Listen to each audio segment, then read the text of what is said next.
Hi, I'm Rachel. I'm 54 years old, and this last year has been nothing short of horrific for me and my daughter-in-law.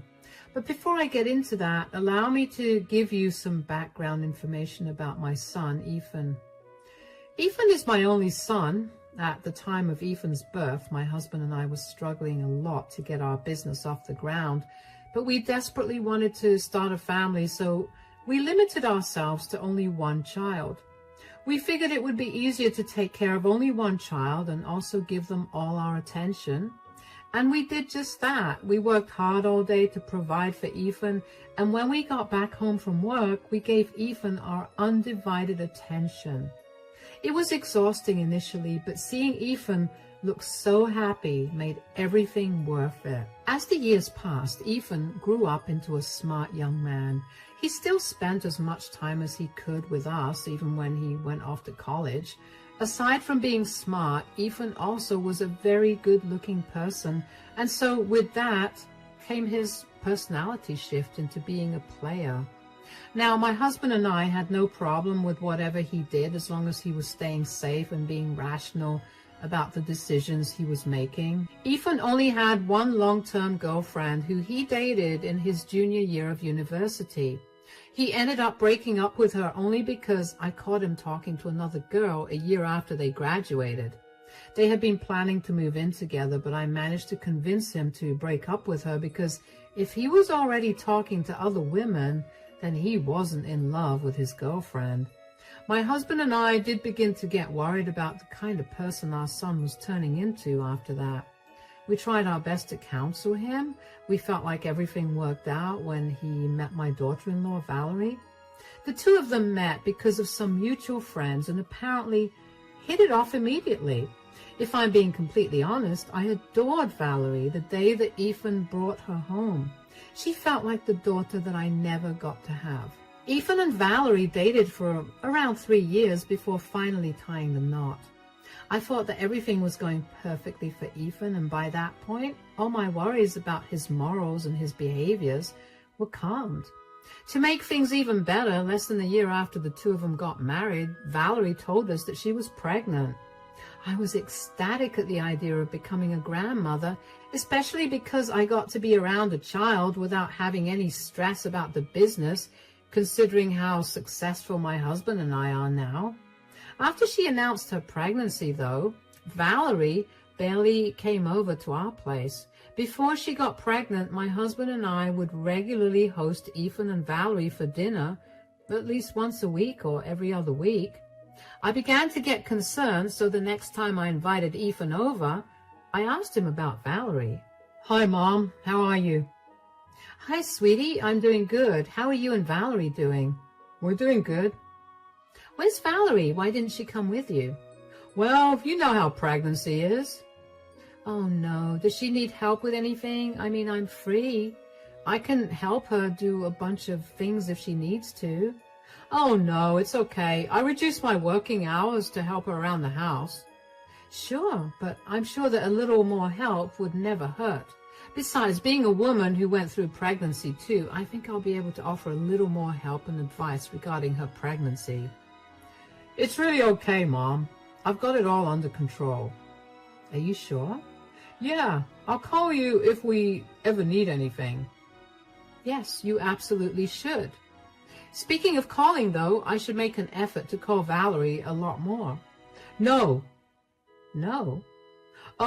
Look, Mom, I was trying to be as gentle as possible about this, but Valerie has been begging for some space for herself." "What do you mean?" "She's been feeling a little smothered by all the attention and advice she's been getting from her side of the family. She told me to make sure that no one bothers her right now." "Oh, that's odd." "I thought so too, but it's probably her hormones or something. Anyway, all I know is that I want to make this pregnancy as comfortable as possible for her. And if that means telling everyone to leave her alone for a bit, then I'm doing that." Okay, I got it. I'll keep my distance, but I will call you to ask for updates if that's okay, of course." "Yeah, that's more than fine." "You're doing a great job, by the way. I'm sure that Valerie's having a much easier time with you by her side." "I really hope she is. Anyway, let's go out and get dinner now." I did think that Ethan's reasoning was off, but I didn't think about it too much.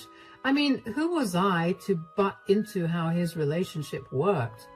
I wanted to call Valerie after that, but I chose to honor her wishes. I understood how crazy pregnancy could make you.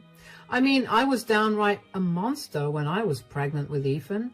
I figured that I would just wait for Valerie to call me whenever she wanted, and in the meantime, I could help Ethan with taking care of her whenever I could. Ethan rarely ever called me after that. He always seemed so busy. He had gotten a new job working for Valerie's dad, who was one of the most successful businessmen in our state.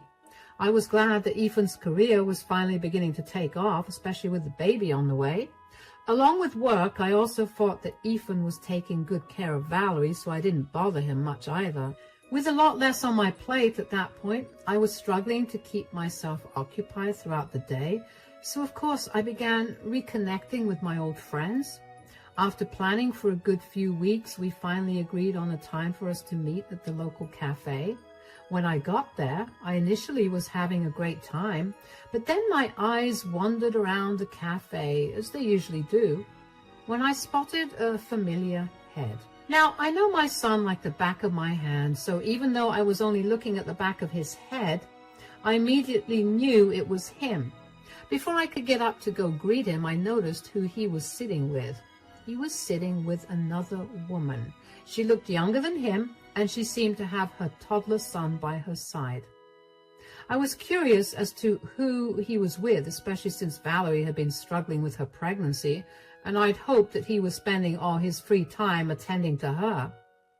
I managed to leave the cafe without him noticing me. While doing so, I also managed to get a better look at him. I knew deep down in my heart that it was Ethan, but I just needed to confirm it with my eyes. It was him, and he was with another woman. They were holding hands on the table, and they were laughing about something. Something didn't feel right to me. I knew that Ethan told me not to call Valerie, but no matter how much I tried to put my gut feeling aside, I couldn't. So eventually, I gave in and I called Valerie to check in on her. Hey, Rachel. Hi, darling. Are you doing okay? It's funny you're asking me that when I should be asking you, how are you doing? I'm doing great. Thank God you're all right now. I can't imagine what you must have been going through. What are you talking about? You just suffered a stroke, right? No, I didn't. Are you sure? Sweetie, I would remember if I suffered a life-threatening issue. But Ethan has been so sad and upset for weeks. He hasn't been home because he's been so busy taking care of you. I haven't seen Ethan in weeks. I'm completely fine and healthy. I promise you that much. Then where has he been going for so many days? Actually, that's what I'm calling you about. I was meeting my friend for some coffee this morning, and I happened to see Ethan sitting at one of the tables with a woman and a toddler. But he told me that he was working today. Oh no, he's been lying about way too many things. Do you think he's cheating on you? I don't know. I mean, I don't have any evidence against him. Was he really close with the woman? Did the child look like him at all?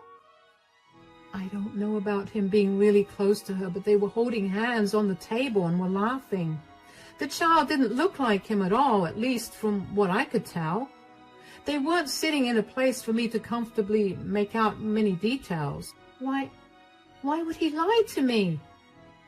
Okay, sweetie, you need to listen to me. You cannot break right now. You have a child on the way and you need to stay strong. We're going to get to the bottom of this and you need to go through his things. Isn't that an invasion of his privacy? None of that matters when your marriage is on the line. He's probably not going home for a while, right? No, I think he'll be home soon.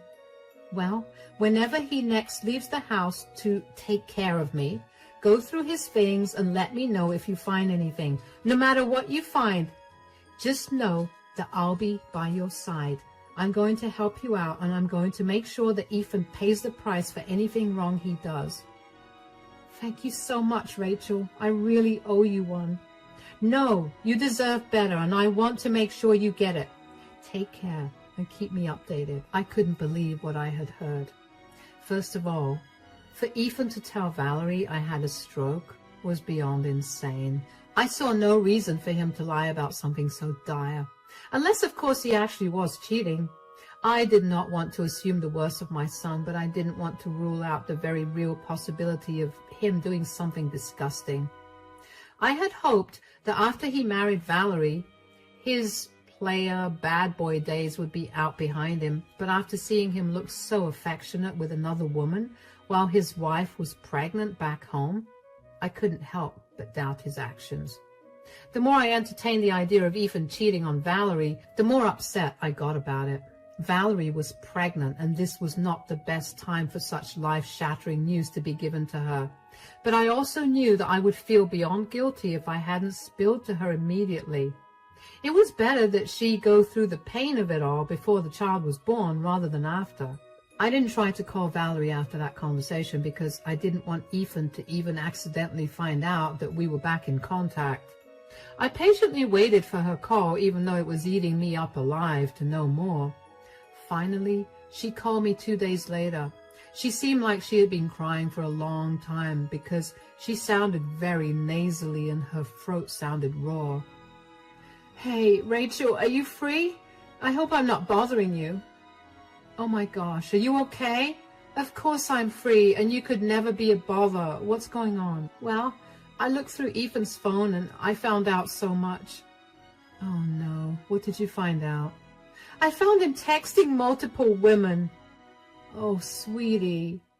That's not even the worst part. It turns out that who he's been visiting for so many months, he's apparently met at least 20 women in this period, and one of them was my colleague from work, who he happened to meet during a work dinner that I invited him to. That's disgusting. Oh my gosh. And apparently the woman that you saw him with is pregnant with his child too. I feel so disgusting.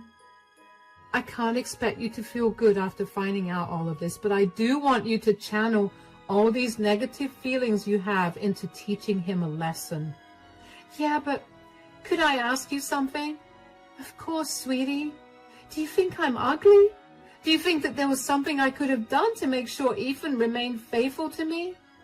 Sweetie, you can't think that way. You're not ugly at all. The first time I saw you, I genuinely thought that my son must have done something insane to pull you. You are not responsible for his actions. You don't have to fight to keep your husband faithful to you. That was his duty the second he vowed to be by your side forever. You're right. I guess my pregnant brain is making me feel like I did something wrong. And we can't let your pregnancy brain act right now. Right now, we're going to get even with Ethan for hurting you this way. Are you sure that you want to go against your son? No son of mine would ever lie to and cheat on his wife. This is me simply teaching him a much-deserved lesson. All right, let's do this. Shall I come over tomorrow whenever Ethan is out of the house again? Yes.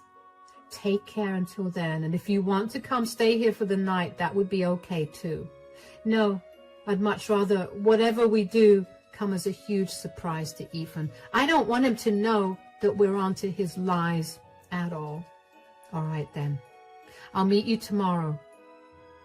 After the call was done, I didn't know how to feel, only because I had so many emotions swirling in me like a hurricane. I wanted to yell at Ethan for his disgusting behavior, but I also wanted to cry with Valerie for the love that she lost. One thing was for certain, though. I knew that at that moment, I no longer had a son. My husband, too, was very upset by what Ethan had done and called Valerie to apologize. Valerie was surprisingly very kind-hearted about it, and that only made me feel even angrier at Ethan. How could he have thrown away a 4-year relationship with the most kind, caring woman on the planet just like that, especially when she was pregnant with his child? I wanted nothing more than to call Ethan up and yell at him for being a jerk, but I knew better than to do that. If I did that, he would not learn any lesson. He would probably just move on and do the same thing to another woman. He needed to be equally hurt by this just so he would never repeat it. And I was all for hurting him in the worst way possible. After barely getting much sleep at night, I made my way over to Valerie's place the next morning. Valerie's eyes were red and puffy, and she looked like a mess. I hugged her tightly when I saw her and then asked her how she was holding up. "How are you holding up?" "Well, I've managed to stop crying, so that's where I am right now." "I'm really sorry for Ethan's behavior. I can't help but feel really bad that this is all happening to you. It's okay for you to feel bad about all of this, but you have nothing to apologize for." "You're right. I just sometimes wonder if Ethan's dad and I raised Ethan better." "That's a load of nonsense. You guys are wonderful people, and I'm sure you raised Ethan to be just like you. Ethan made his own decisions, and that is not a reflection of you two." "You're absolutely right, but still, let me help you figure out how to get back at Ethan." "I think I already have an idea." "Oh, let me hear it." "I was thinking of informing my dad about Ethan cheating on me. I'm sure with all the time he's been sleeping around with other women, he's been slacking at work. I'm sure that Dad is only letting him work with him because Ethan is my husband and Ethan needs the money, considering I'm pregnant." "That's brilliant. Your dad can fire him and you can file for a divorce against him. But will your dad just blindly believe you?" "Of course. But he won't have to blindly believe me because I have all the proof I need of Ethan's cheating on me." "That's my girl. That's so smart of you. Okay, and what about the woman that Ethan got pregnant? Does she know that he's married?" "From what I could tell, she didn't." "Then I think it's time you tell her. Confront her with all the evidence and see what she says." "Do you really think that will go well?" "Even if it doesn't, at least the woman will be informed. And if it does go well, then it'll be horrific for Ethan. Either way, it's a win." "You're right. I'll talk to my dad about this." "Oh, and ask him if he could make it as embarrassing as possible for Ethan. And I also think that you should go a step further and expose Ethan to everyone in the family. I'll help, of course. This will only make sure that no one will help him out." "Do you think that's overkill?" "No. He is not allowed to cheat on his wife, lie to her and me, and then get away with it. This is a harsh lesson he needs to learn." "All right, then. Thank you so much for helping me out. You have no idea how much this means to me." "Of course, you're like the daughter I never had, and I have to help you out in any way that I can. And if you need help with literally anything, feel free to reach out to me." "I definitely will." The events that unfolded after that were nothing short of amazing. Valerie talked to her about everything that had happened and even gave him proof of Ethan's infidelity. Needless to say, he was beyond enraged. Valerie was his only daughter and he was fiercely protective of her. So, of course, at her request, he fired Ethan in front of the entire office. He had apparently held a staff meeting for everyone where he then proceeded to lay into Ethan for his incompetence and his lack of loyalty. Ethan was red in the face from embarrassment and probably also anger, but he could not say anything against his father-in-law out of respect.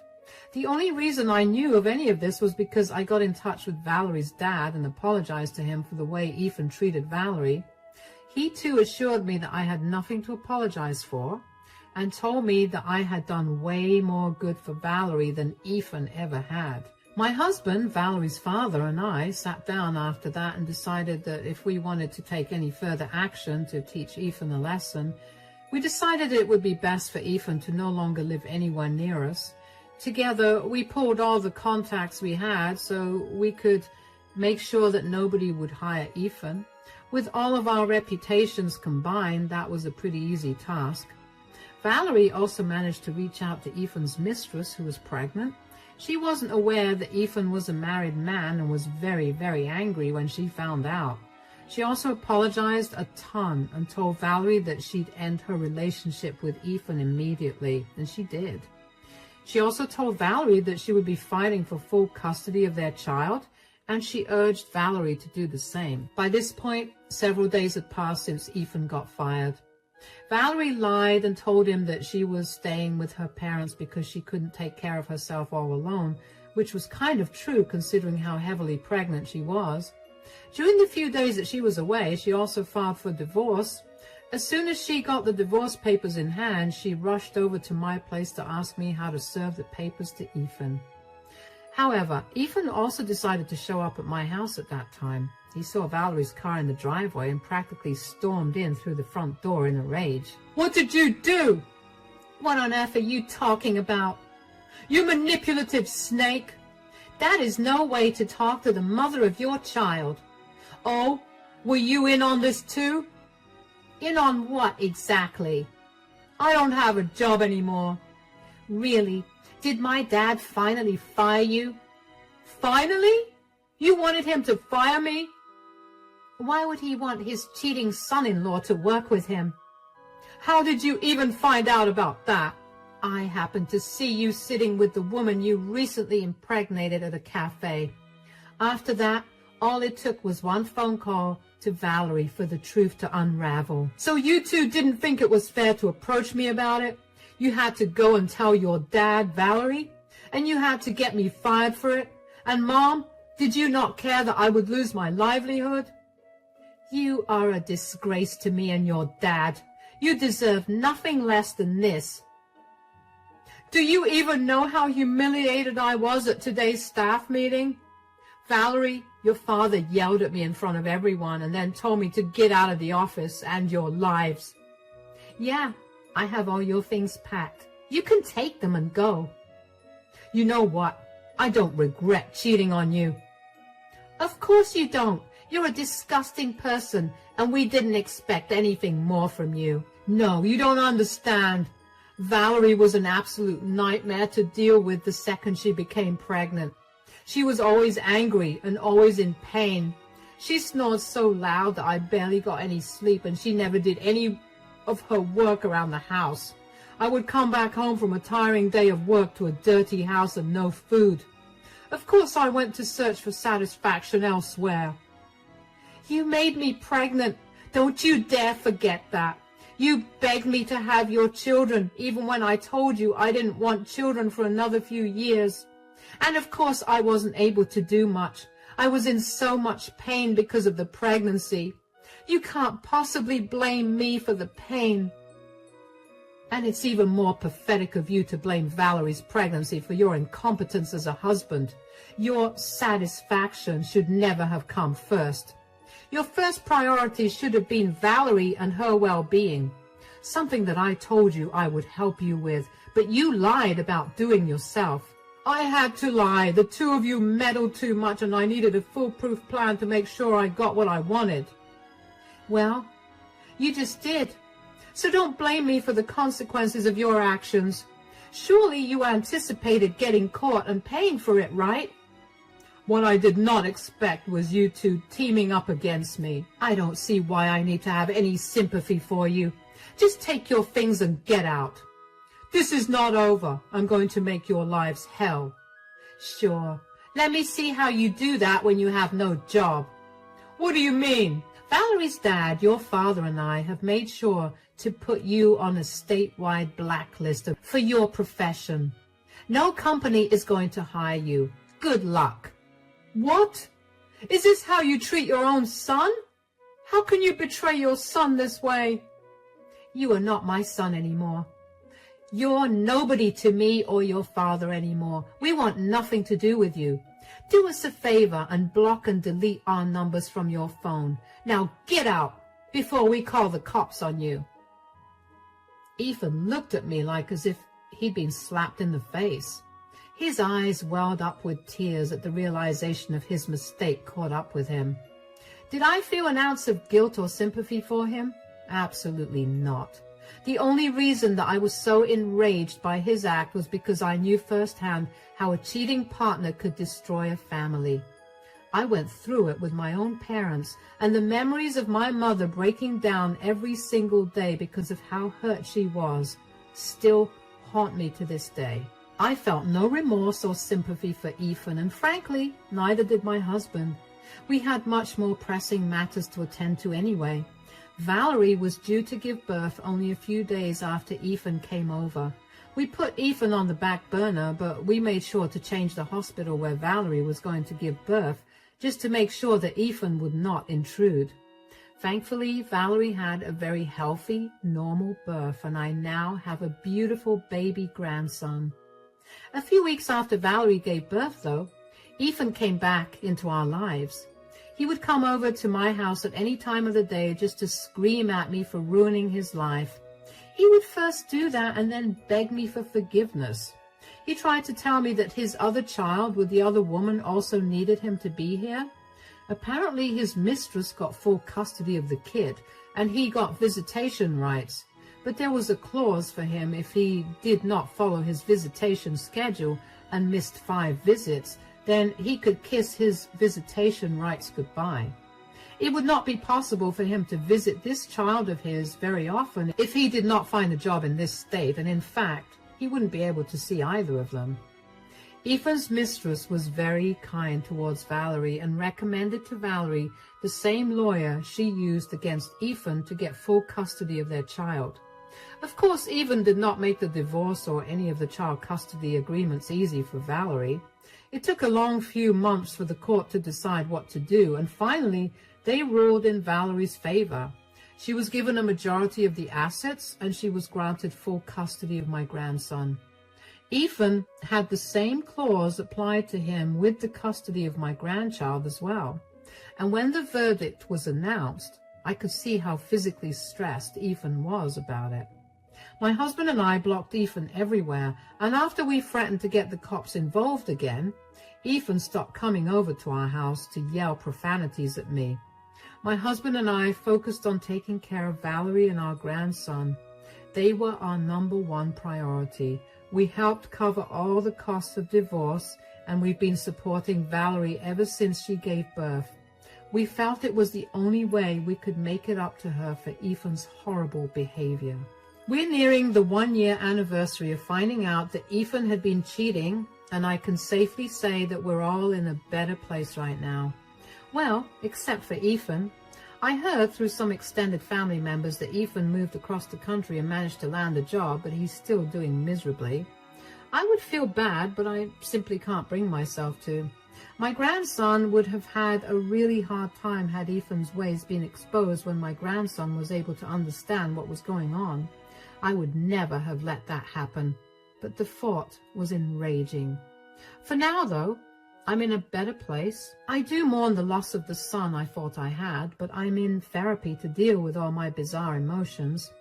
I have people that genuinely care for me by my side, and that's all that matters. Thank you so much for listening to my story.